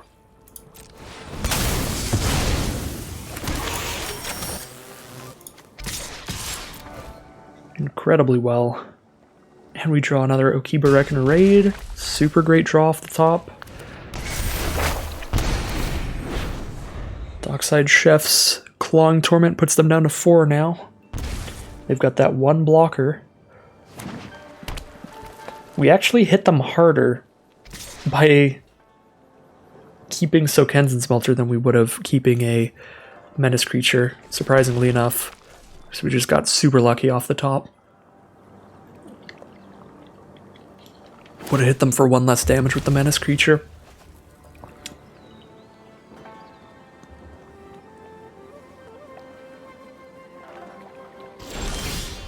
Kami of Terrible Secrets. Gain a life, draw a card here. Don't mind if I do.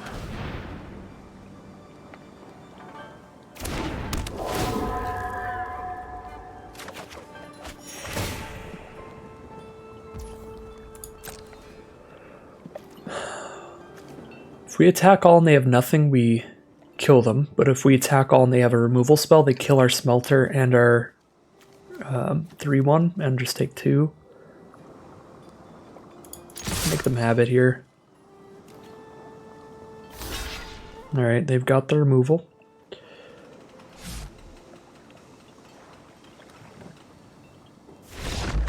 They don't have the removal. Okay. Never mind. That will be the victory for us. Wow, we just stumbled in to the victory there. That one was... definitely made the wrong sacrifices to their Invoke there. Because I think with only 1 creature that can actually block on their board, just keeping 2 Menace creatures down with the card that's making them lose a life every turn, that would have been our best way to guarantee we're still just out-racing them against their value play there. So we really should not have sacrificed one of our Menace creatures. We should have sacrificed the Sokensen Smelter and the just 2/2 haste there over anything else, but we got so lucky with the top deck into an artifact creature to just immediately make a 3/1 since we kept the Smelter down. So kind of a stumble into a 1 turn quicker victory than had we went the other way around. So wild game there, but that is 4-3, basically breaking even now. Always happy to 4-3 these drafts. We're actually 4-2. We're still playing. We're still playing. It's not over yet. See how things go in round 7.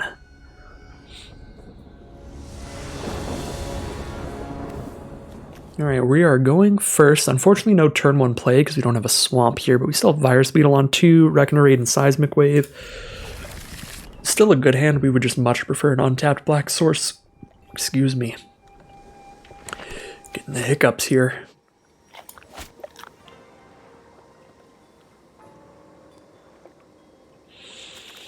And we are definitely wanting to hit some non-lands here, preferably.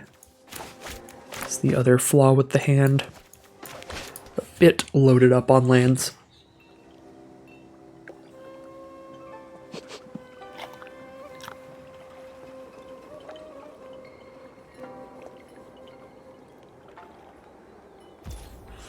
Alright.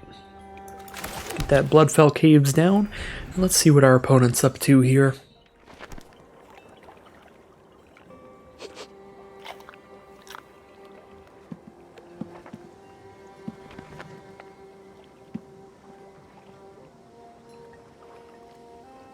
Nothing much so far. Uncharted Haven on black. So no telling what they're up to for sure. Do I want a Reckoner Raid or Virus Beetle first? They have so many cards to choose from to discard here. I think I'd just rather Reckoner Raid first. It's not like we have a ninjutsu follow-up to the Virus Beetle. I guess Virus Beetle makes either of our two ninjutsu cards a better top deck. But they did just play a 1/1, so they would just trade anyway. We had the Beetle down already. Alright, well now it's just Virus Beetle, I think.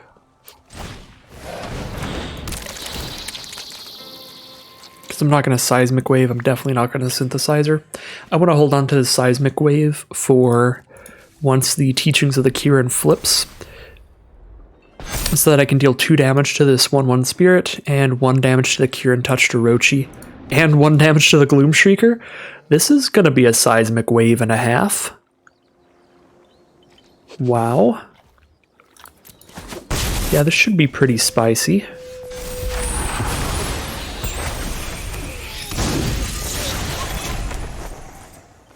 I guess I could threaten a ninjutsu here by attacking with Virus Beetle. Maybe they just block with Gloom Shrieker, but even if they don't, we just kill it with a Seismic Wave. We might as well get 1 damage in here. There's no way they trade a 2/1 Menace for a 1/1. They're not going to be that scared of ninjutsu. Alright, here we go. Teachings of the Kirin flips. Seismic Wave is now a potential 3-for-1. If they cast a Twisted Embrace, it could be a 4-for-1.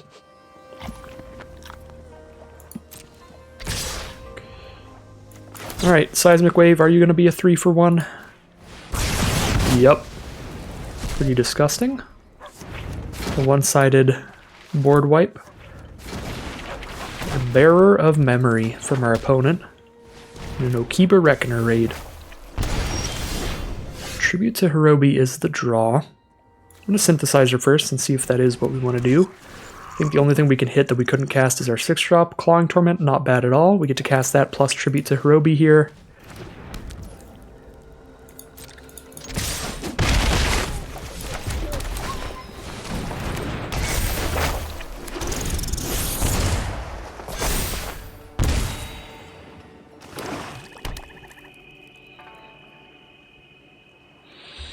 How many 3-drops or less do we have left in the deck? I guess how many things do we have that we couldn't hit next turn? We have 1, 2, 3, 4, 5, 6. 6 cards in our deck we couldn't cast with only 3 mana out of 27. A little more than 25% chance that we miss off Synthesizer. Ooh, Kami of Industry changes that. There's 5 cards left in here that we can't cast off of Synthesizer if we tap out for it, so 5 cards out of 27. A little less than 1 in 4 are uncastable. Or a little less than 1 in 5 even. Right, 5 times 5 is 25. Yeah, that's 4 out of 5 chance we can do whatever we hit off of Synthesizer. Right, and Kami's not doing anything, it's just a 3/6 here. It's not doing much. I guess it blocks Geothermal Kami well, but it's not bringing something back, whereas next turn it could bring a Synthesizer back, which would be big. Alright. 4/5 chance of a goodie. Failed the 4/5 chance. Really sad day. Wow, and that would have been a sick draw too. Kill their Bearer of Memory once they recast it. Probably more important to kill than the Nezumi Road Captain, because they're close to having the mana to use as a mana sink with Geothermal Kami. I guess that's not an enchantment creature, so they'd have to put all the counters on Nezumi Road Captain. Oh my god. Tales of Master Sashiro and Fang of Shigeki here. Really threatening stuff. We can double block Geothermal Kami. Is it worth it? I think it is. It's a 5/4 and it's just going to be a 6/5 next turn.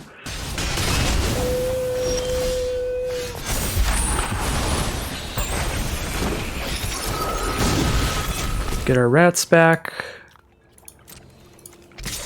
Draw the card here. Another Okiba Reckoner Raid? And there's double Reckoner Raid here? Probably not. Let's Kami of Industry. Well, how many 1-drops do we have, though?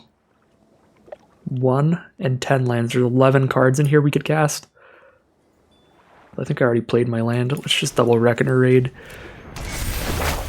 See if we can't draw one more land before we Kami of Industry for an experimental synthesizer. Be particularly sweet.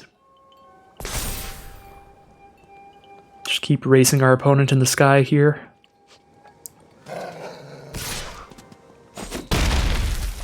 Hit them for another 3, hit them for 2 more off the Reckoner Raid triggers.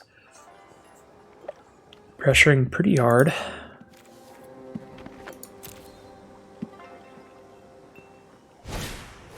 Bearer of Memories back out. Alright, we did hit another land, so now we can cast anything for 1 or 2 off of the synthesizer for lucky.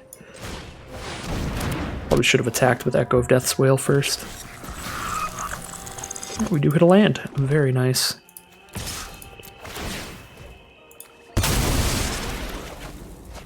Mukutai Ambusher's the pickup. Don't want to ninjutsu that, though. Would rather keep a flyer down. Oh, Virus Beetle! There's another 2 or less mana card in the end step there. Alright, Sashiro, you 5/5. Ready to get blocked by a 3/6. I guess if they spend all of their mana, they can make Sashiro's Living Legacy a 6/6. So that it still kills the Kami. But then they spend all their mana to do that. They can make a Road Captain a 4/4, but we still kill it, so I think I just double block Road Captain.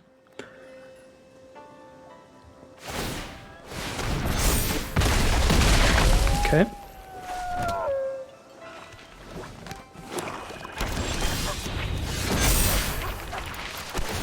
Get a couple Menace creatures. We've got an Ambusher to go with this Kami of Terrible Secrets. We do need to spend all of our mana to do that.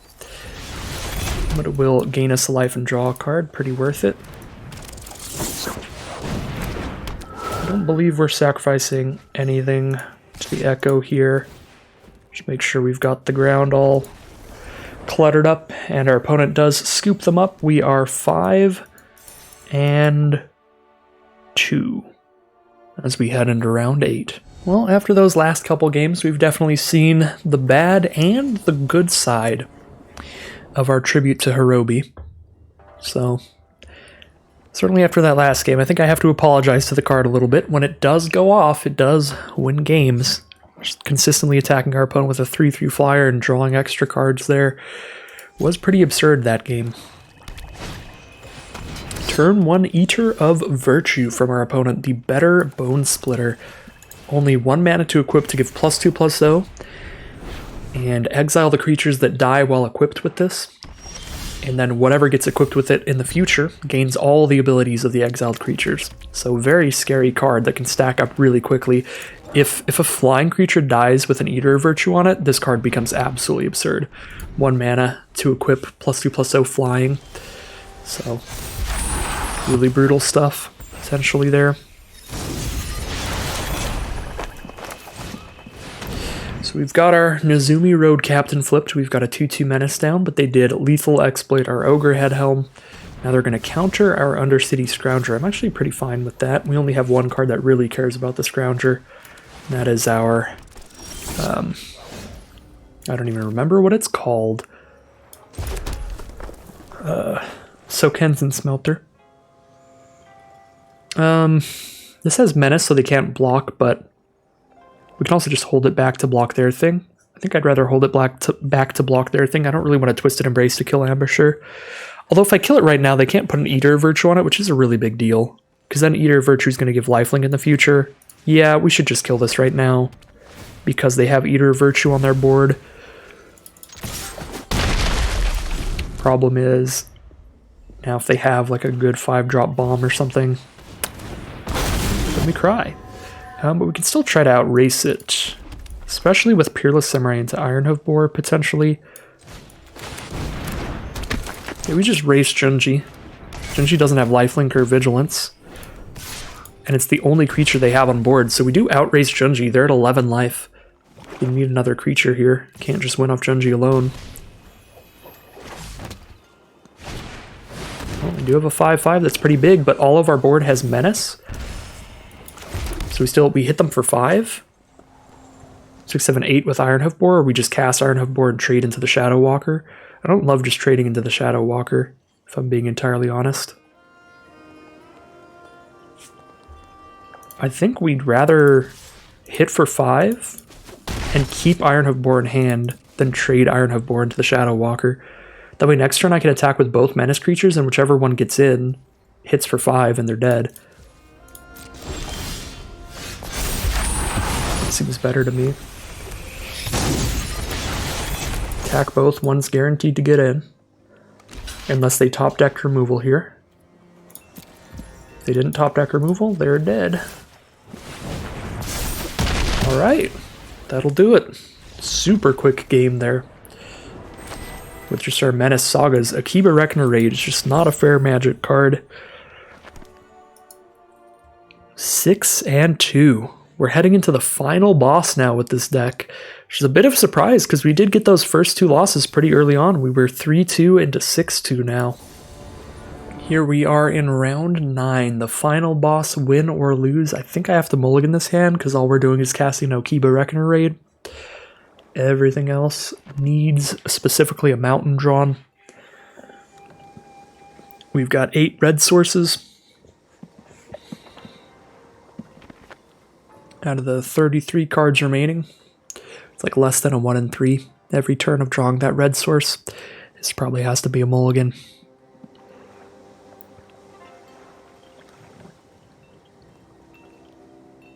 Opponent's still deciding on their hand here. We are going to mulligan. This one is more keepable, but still really bad, because we don't do anything till turn 4, and we're a deck chock full of 1 and 2 mana creatures. So this is super awkward in comparison to what we're actually wanting to do with our deck.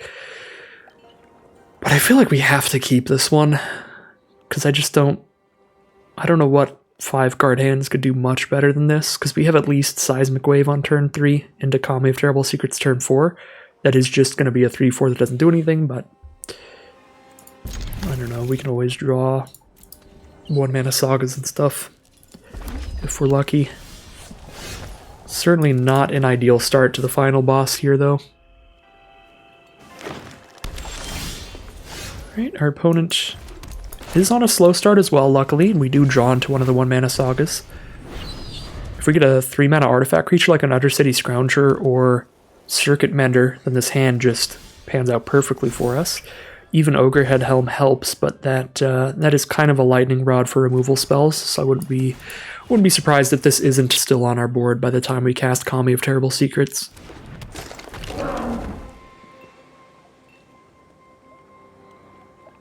Opponent's thinking on it. It might just already be gone before they even untap for their turn.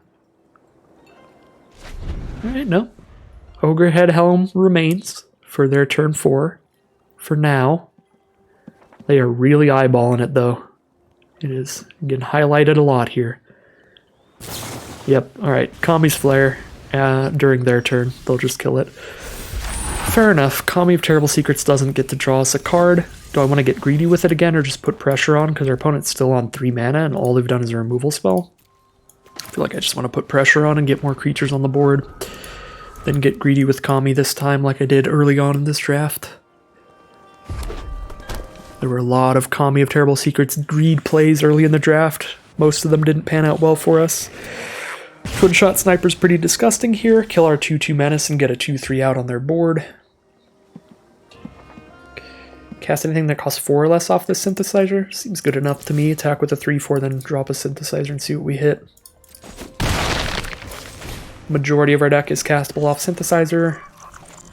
Alright, it is a land. Definitely playable.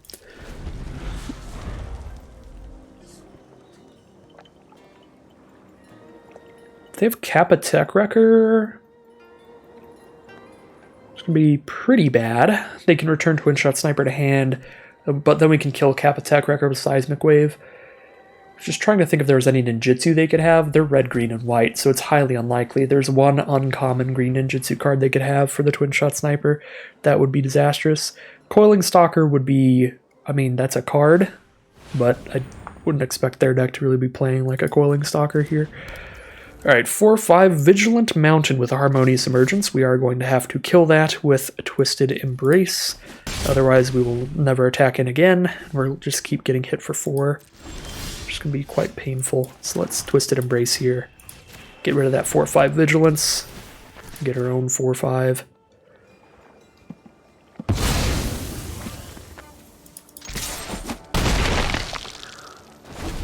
So we are outracing them, but they have more cards in hand than us, which is definitely a worry. We do have a Synthesizer to draw us another card at least. Get a 2/2 on the board while we do so. There's a Circuit Mender from our opponent. Very nice card. Gain a couple life. They'll draw a card when it goes away.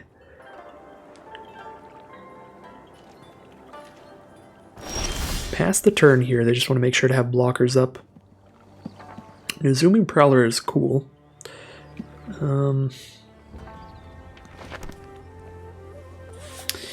If we get anything that costs 4 mana or less, we can cast it now. There's 2 cards in the whole deck we can't cast. Kamigawa Industry and Ironhoof Boar. 2 cards out of 26. Worth the Synthesizer risk. 1 in 13 chance that we miss here. So Kenzen Smelter is the pickup. So we definitely cast that.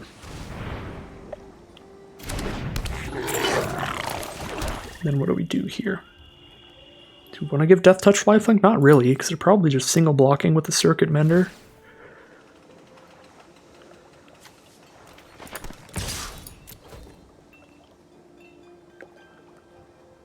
To draw a card off their chump block here.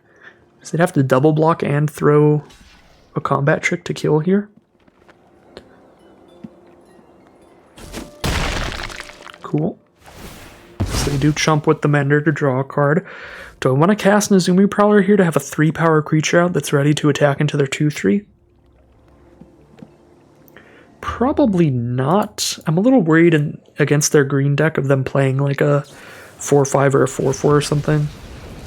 Alright, so Kami Flare plus the Circuit Mender block will kill the 4/5 of ours.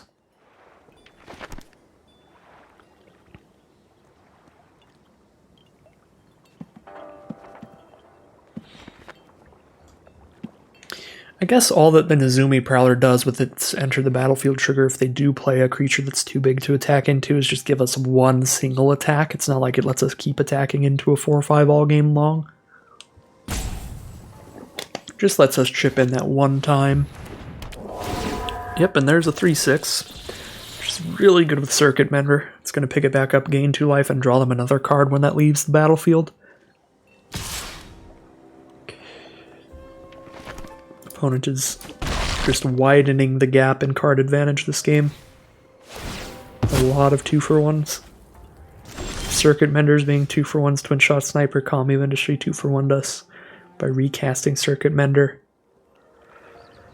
Our best hope with our Nezumi Prowler would be if we got to attack in with 2 2/2s and one of them got in, then we could ninjutsu that one back to hand to give the other one Death Touch to kill the Kami, but because they have a 2/3 and a 3/6, they can just block both, and then we lose both creatures for nothing. So I don't think we get to be tricky with Nezumi Prowler's ninjutsu. We don't get to do anything at all with Seismic Wave. Their creatures are just way too thick, so do we hardcast Nezumi Prowler, or do we just pass the turn? Honestly, I think we just pass the turn. Things are not looking good for us at all, and just a 3/1 on board with no text does not help our position at all, really help us get anything in.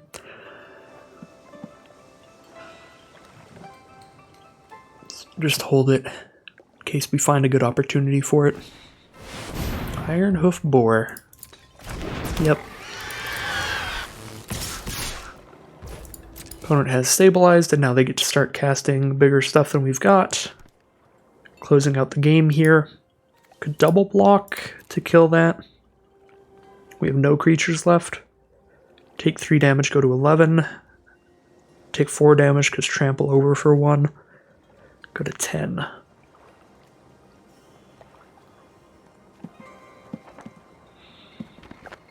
They're 15. We can't kill Twin Shot Sniper because it's an artifact creature.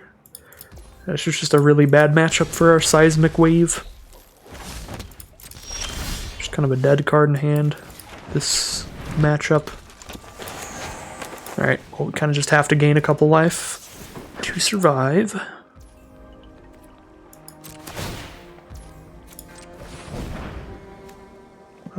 Actually, there's no reason to do that. If Undercity Scrounger had haste, we could do that and then get the treasure to use the treasure in the future, but it doesn't, so no reason to do that right now.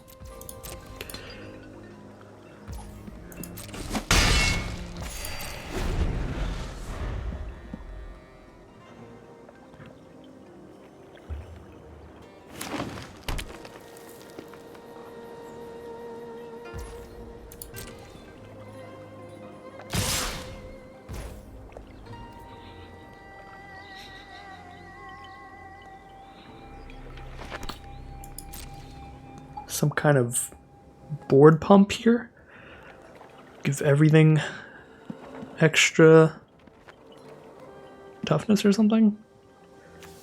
2, 3, 4, 5. 1, 2. We can throw Seismic Wave at Boar to kill Boar and Kami of Industry now. Get trampled over for 3 though. Probably our best bet. Still 4 cards in hand after this, though. Just the value dream from this Naya deck.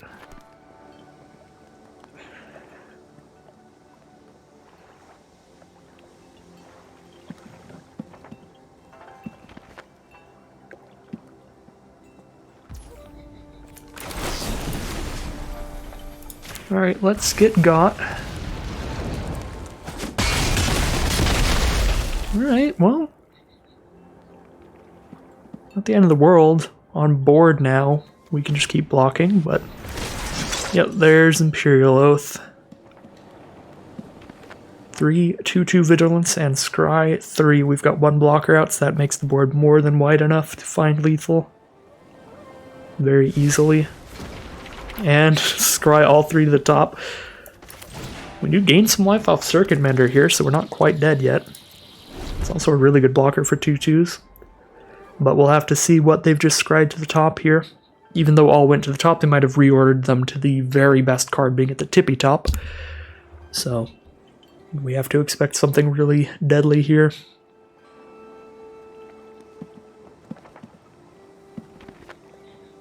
It's raining now. It's nice and chill. It's another Ironhoof Boar. Yeah, this is just a really... This was a super rough game for us. Pretty bad matchup. Just late game Naya stuff. I'm pretty sure we're dead no matter how we block. Right, the most damage we can stop is this, because we're stopping 3 damage instead of 2. Take 2, 4, 6, 7, 8. Yeah, we are dead no matter what. Actually, no, we could have put the 1/4 on the Ironhoof board. That was a miscalculation. But we still are exact lethal there, if we did it that way. Because we take 1 trample damage, and we take 1, 2, 3, 4, 5, 6. Yeah, 1 trample damage from +6 from the 2 power creatures. So the incorrect block, but the correct block is still exact lethal. So that is going to end the draft. I'm actually a little bit surprised this deck panned out as well as it did. I thought this was a fine Rakdos deck, but the strongest things that Rakdos decks can do in this format are very synergy dependent. We don't have a ton of synergy. We did get to pop off with some of the strongest things Rakdos decks can do with the Sokensen Smelter and Undercity Scrounger combo that one game. It's a really good example of the kinds of really powerful synergistic combos Rakdos decks can do. We don't have any Oni Cult Anvil, which is one of the big synergy pieces for these decks that works super well, but we still had just a lot of the really good cards in these color pairs. Seismic Wave was really, really good in some matchups. Obviously, in some other matchups, it was super weak, like that last matchup that we were in. We did find a good spot to use it there right before we died, but yeah, it was a dead card in hand for a lot of the game in 1 or 2 of the matchups. But then just the excellent commons in our colors, the triple Okiba Reckoner raid were just always great. Virus Beetles were always great. Peerless Samurai actually did its job. It did some work there, just being a menace creature to outrace that Junji Midnight Sky. That was pretty good. Ironhoof Boar is pretty good. Pretty happy with the deck's performance overall, with all of the different cards overall. I think this deck did better than I expected it would. So yeah, I'll take it. A 6-3 with kind of the Rakdos pile, not super synergy driven. Just a pile of pretty good cards. Decent amount of 2-for-1s, Twin Shot Sniper, Circuit Mender, Soul Transfer, all being pretty big ones there. But that is going to end today's draft and end today's video. As always, if you want to see more of these videos, just stick around on the channel. We've got a lot of cool things on the horizon. There are going to be Dominaria Premier Drafts back on Arena starting on April 1st, as well as Ravnica Mixer Sealed events starting April 1st as well, I think. They're early April for sure, so some really cool old formats are getting brought back onto Arena for a while, so I'm definitely going to hop into those. Battle for Zendikar Quick Drafts will be back for a bit. I'll do at least one of those. I'm very much a variety drafter, so I'll hop into one of all those events. I'll probably hop into one of all the random alchemy events. And then in the meantime, when I have time to record, you'll be getting random Kamigawa Neon Dynasty Premier Drafts. So lots of cool stuff on the horizon. Of course, Streets of New Capenna is only a month away now. But as always, at the end of the video, just one final time, I would like to thank you all very much for watching, and I will see you again soon for some more Magic Arena.